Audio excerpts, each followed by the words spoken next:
In today's video, I'm going to teach you how to find your Shopify URL. Whether you need it for connecting apps, sharing your store with collaborators, or managing integrations, knowing your Shopify URL is extremely important. Let's walk through the process step by step. First, open your browser and head over to the Shopify official website. Once you arrive on the home page, look toward the top right corner and click on the login button.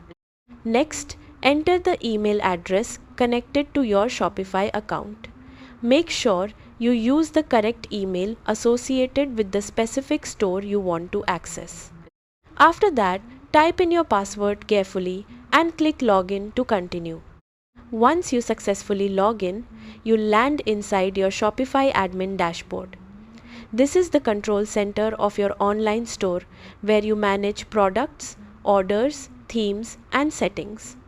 Now head down to the bottom left corner of the sidebar menu and click on Settings.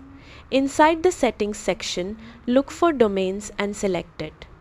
This page will display all domains connected to your Shopify store. Here you'll see your default Shopify URL, which usually follows this format: yourstorename.myshopify.com. This is your official Shopify URL and it's permanently connected to your store even if you later add a custom domain name. If you want to copy it, simply highlight the URL and copy it using your keyboard shortcut or right-click menu. You can then paste it wherever needed for apps, integrations, support requests, or sharing store access.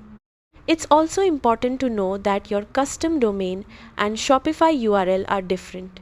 For example, your public website may use a branded domain like yourbrand.com, but your internal Shopify URL will still remain yourbrand.myshopify.com. This Shopify URL is especially useful for logging into your admin dashboard and connecting third-party services. Before wrapping up, here's a quick tip. Save your Shopify URL somewhere secure and easy to access because you'll likely need it frequently when installing apps, setting up payment gateways, connecting marketing tools, or contacting Shopify support. Thanks for watching.